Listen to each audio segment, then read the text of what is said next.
The sound of footsteps echoes through the dimly lit corridor, each step reverberating against stone walls that have witnessed over 2 centuries of medical history. I'm standing in what might be the most historically significant, and some say haunted, medical facility in America. Pennsylvania Hospital, established in 1751, houses stories within its walls that few have heard, and even fewer have ventured into its restricted underground chambers, where the earliest and darkest chapters of American medicine unfolded. Behind me lies a locked iron door that hasn't been regularly opened to the public since the hospital's modernization in the early 20th century. What you're about to see has been documented by only a handful of historians and archaeological preservationists. This is America's medical ground zero, where the foundations of modern healthcare were built upon practices that today would horrify us. Pennsylvania Hospital emerged from the brilliant but practical mind of Benjamin Franklin and his colleague Dr. Thomas Bond in the early 1750s. Philadelphia, then America's largest city, was growing rapidly, and its population of 15,000 desperately needed medical care. Before this institution, the sick, especially the poor, had few options. Many simply died in their homes or on the streets without treatment. Franklin championed the idea through his newspaper, the Pennsylvania Gazette, and by 1751, the first board of managers had secured a charter from the Pennsylvania legislature. The cornerstone was laid in 1755, bearing the inscription that Franklin himself wrote. In the year of Christ, 1755, George II happily reigning, for the relief of the sick and miserable, this building was founded. What makes this hospital particularly significant is not just its age, but its revolutionary approach.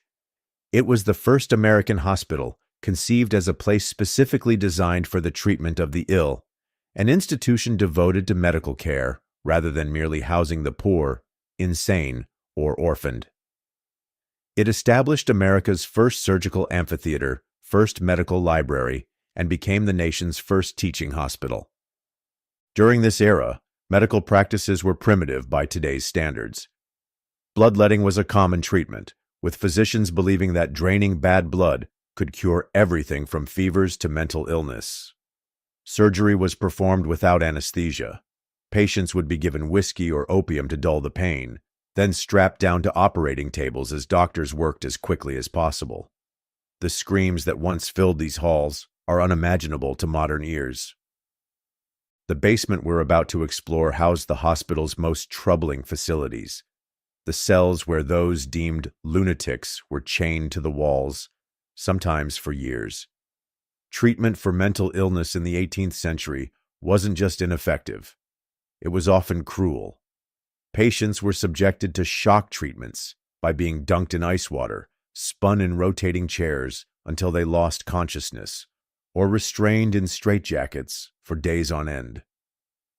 Perhaps most disturbing of all was the hospital's approach to medical education. In the early years, the study of anatomy was essential, yet procuring bodies for dissection was nearly impossible through legal channels. This led to a dark chapter in medical history, the rise of resurrection men, who secretly exhumed recently buried bodies and sold them to medical institutions. The basement housed a hidden entrance where these grim deliveries could be made away from public view. As we prepare to descend these worn stone steps, we're not just traveling downward, we're traveling backward in time. The basement of Pennsylvania Hospital represents both the noble beginnings of American medicine and its troubling birth pains. What you're about to see has been preserved not to sensationalize history, but to remind us how far medical science has come and at what cost that progress was achieved. Let me adjust my flashlight, and we'll begin our descent into America's oldest medical underworld. As we make our way down these narrow stairs, you might wonder why certain sections of this basement have been restricted for generations. The term forbidden evokes images of supernatural dangers or sinister secrets, but the reality, as documented in the hospital's meticulous records, reveals practical concerns that evolved into something more complex over time. According to the hospital's administrative logs from 1790, the eastern wing of the basement was officially designated as a restricted quarter, following a devastating outbreak of yellow fever. Philadelphia was ravaged by the disease in 1793, killing nearly 10% of the city's population. Dr. Benjamin Rush, a signer of the Declaration of Independence and physician at Pennsylvania Hospital, believed that the disease spread through contaminated materials. This led to the creation of a dedicated quarantine space in the basement, where potentially infectious items, bedding, clothing, and personal effects of fever victims were stored away from the general hospital population. The hospital's Board of Managers meeting minutes from March 1795 note, "The lower chambers eastward shall remain sealed, except when absolutely necessary for the deposit of contaminated materials, and access shall be limited to designated attendants only."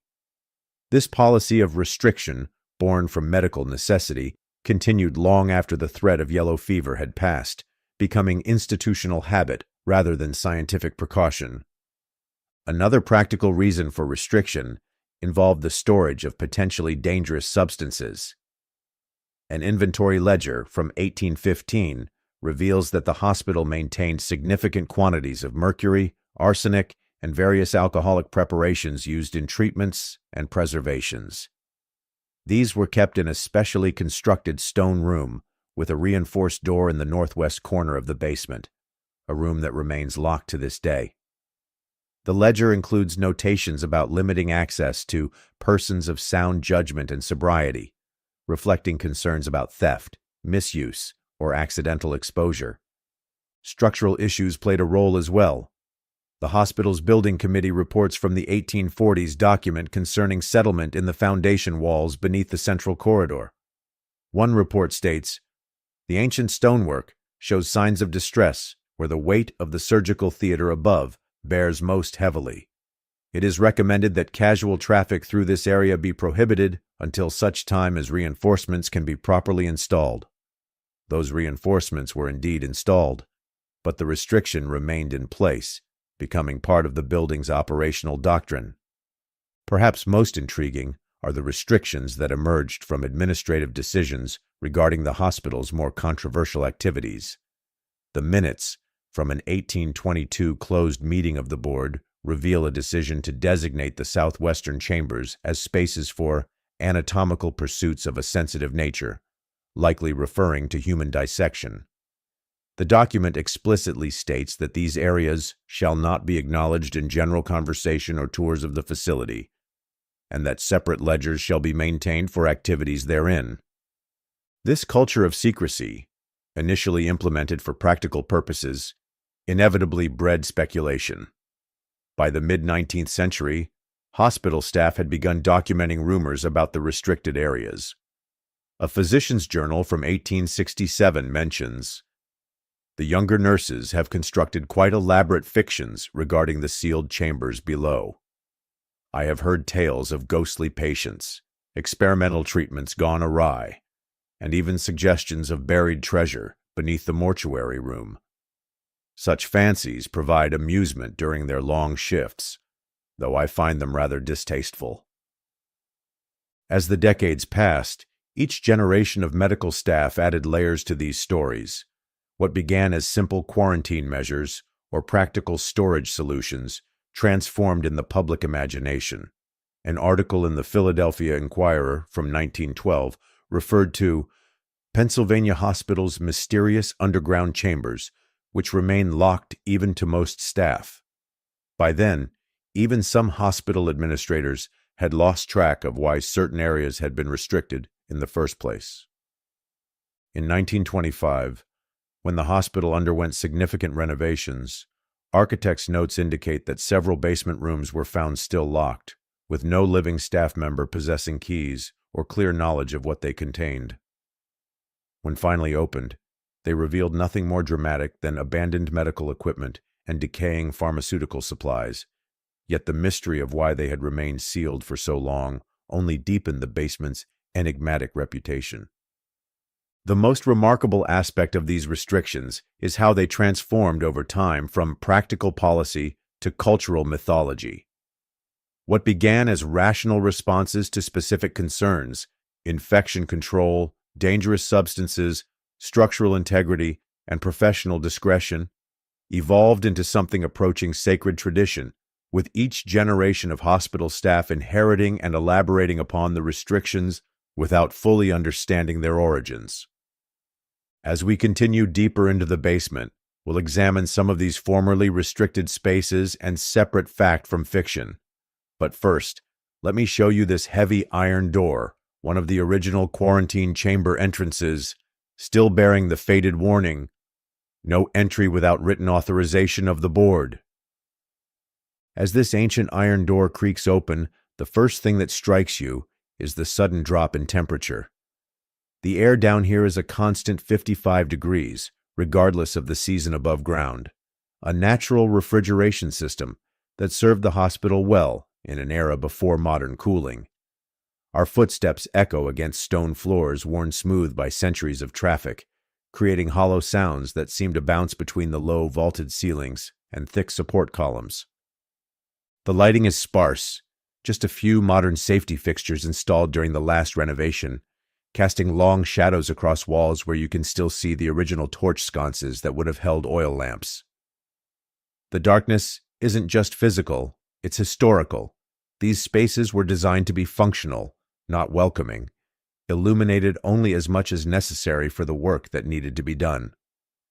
Along the eastern wall stands what appears at first glance to be a medieval torture device, a large wooden chair with leather straps and a complex mechanism of gears and wheels.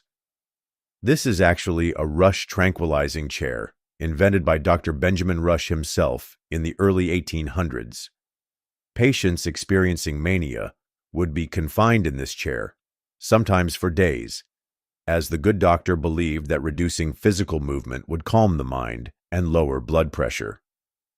To modern eyes, it's an unsettling sight, easily misinterpreted as an instrument of punishment rather than what was once considered cutting-edge therapeutic technology. Nearby sit several large copper kettles, their surfaces oxidized to a blue-green patina. These were used for preparing medicinal baths, particularly sulfur baths thought to treat skin conditions and nervous disorders. The lingering chemical smell, even after all these years, creates an acrid atmosphere that can feel oppressive to visitors. What was once simply pharmaceutical preparation equipment can easily be reimagined as something more sinister in the dim light and confined space. The most misunderstood area is perhaps the former anatomical theater storage room. Tall wooden cabinets line the walls, still containing dozens of glass jars of varying sizes. These would have held specimens preserved in alcohol or formaldehyde, anatomical anomalies kept for medical study. An 1831 inventory lists infant with severe cranial deformation, enlarged liver with multiple tumors, and section of intestine showing rare parasitic infection. Such collections were vital educational tools in an era before detailed medical textbooks and photography, though to the uninitiated, they present a macabre gallery. In one corner stands a large stone table with a subtle slope and drainage channel leading to a copper basin. This is not, as rumor might suggest, a sacrificial altar, but rather a simple preparation table where bodies would be embalmed or specimens prepared for preservation. The drainage system was a practical feature to collect fluids during these procedures. Hospital records show it was also used for preparing herbal medicines, grinding compounds, and mixing plasters for casting broken limbs. The basement's northwest section contains what was once the hospital's pharmacy storage. Hundreds of small drawers, many still labeled with Latin pharmaceutical terms, fill floor-to-ceiling cabinets. Plumbum aceticum, lead acetate, was once used to treat fevers. Hydrargum chloratum, mercurous chloride, was a common purgative. These remedies, now known to be toxic, were standard treatments of their day. The mysterious-looking containers and foreign terminology could easily feed imaginative interpretations about secret experiments or poisonings. Perhaps the most commonly misunderstood features are the heavy iron rings embedded in the walls of certain rooms. These were not, as some tour guides have suggested, for chaining violent patients, but rather anchor points for pulley systems that moved heavy equipment or helped lift immobile patients. Hospital records from 1797 specifically mention the installation of iron fixtures for the mechanical advantage of attending staff when transporting weighty apparatus. The soundscape of this basement contributes significantly to its eerie reputation. The thick stone walls create unusual acoustics where whispers can sometimes be heard from surprising distances, while other sounds are completely muffled. The ancient ventilation system, a series of narrow shafts that connect to the upper floors, produces peculiar whistling sounds when the wind blows from certain directions. The hospital's heating system, updated many times over the centuries but still running through some original ducts, creates unpredictable clanking and hissing that seems to come from nowhere and everywhere at once. Water is another constant presence.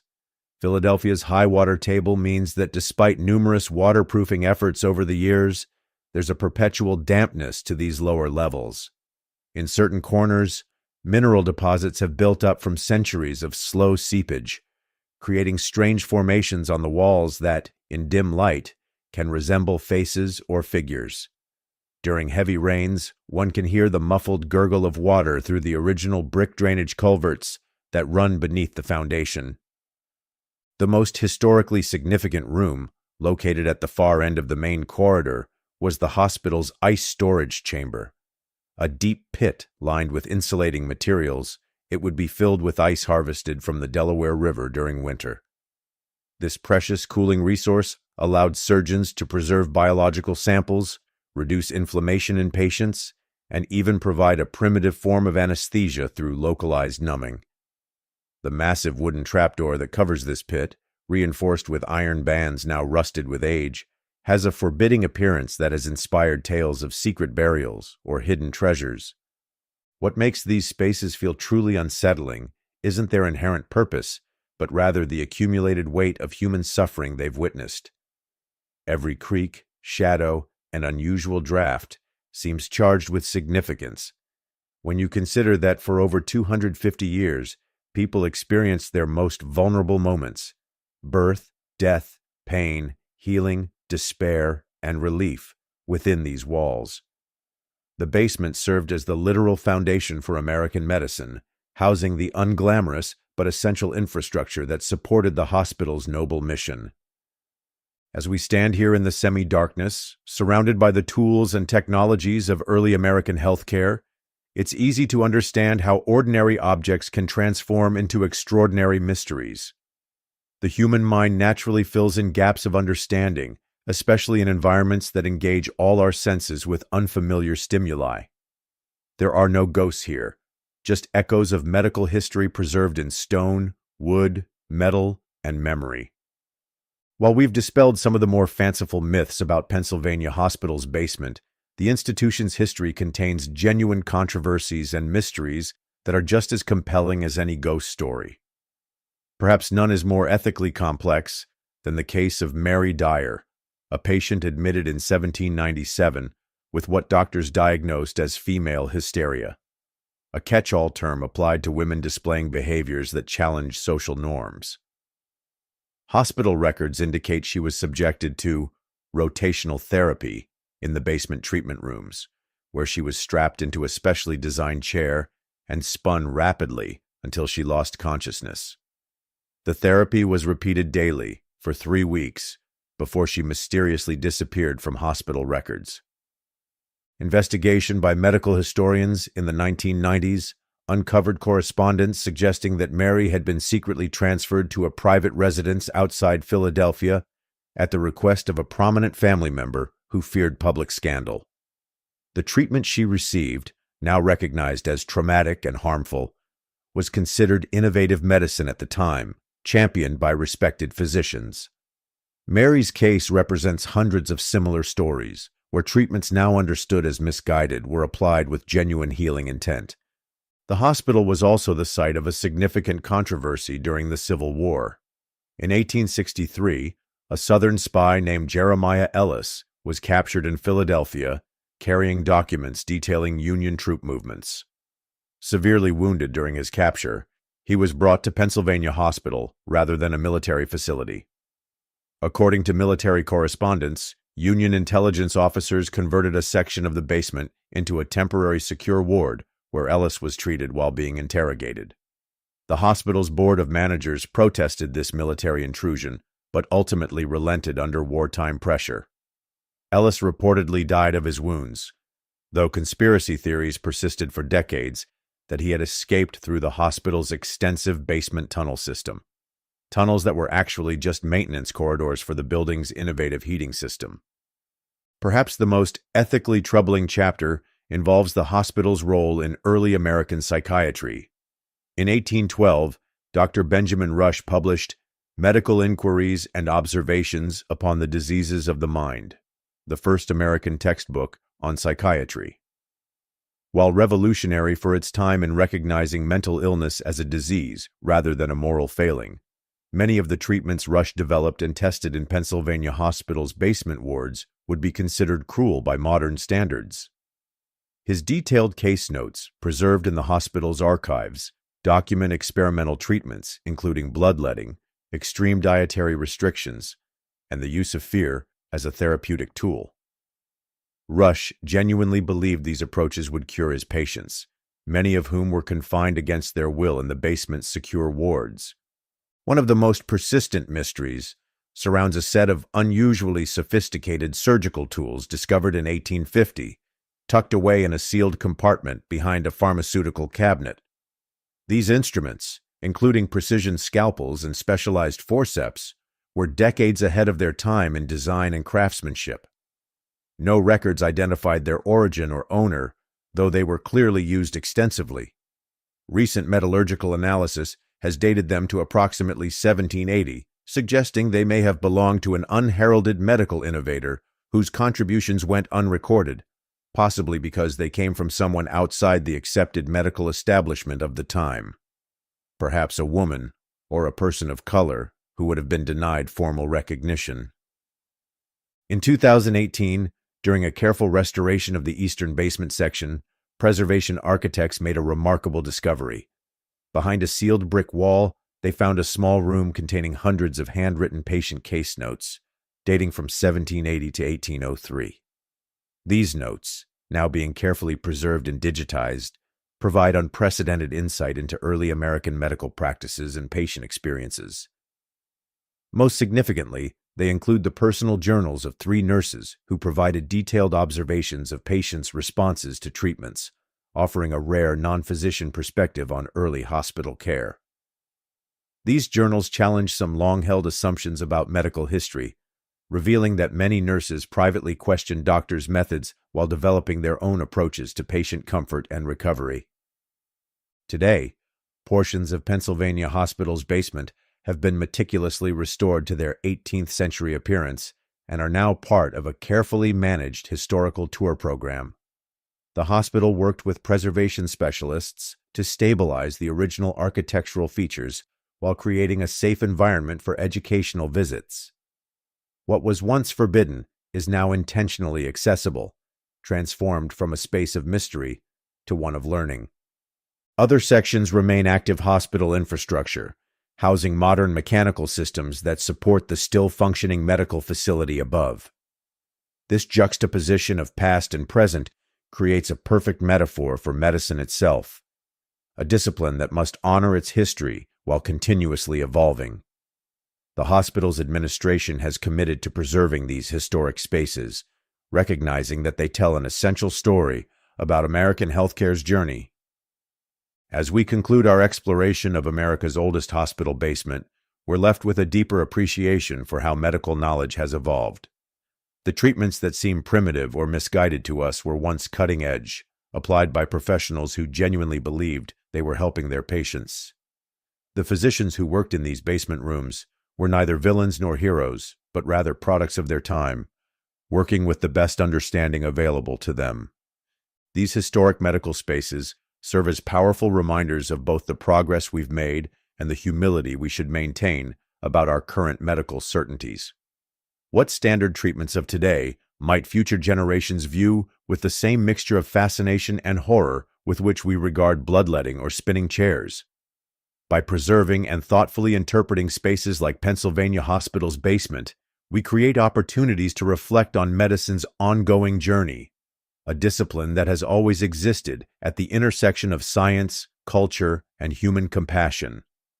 As we ascend the stairs back to the main hospital, leaving the dim light and cool air of the basement behind, we carry with us a more nuanced understanding of medical history, one that acknowledges the complexity of progress and honors the experiences of those who passed through these spaces before us, both as healers and as patients.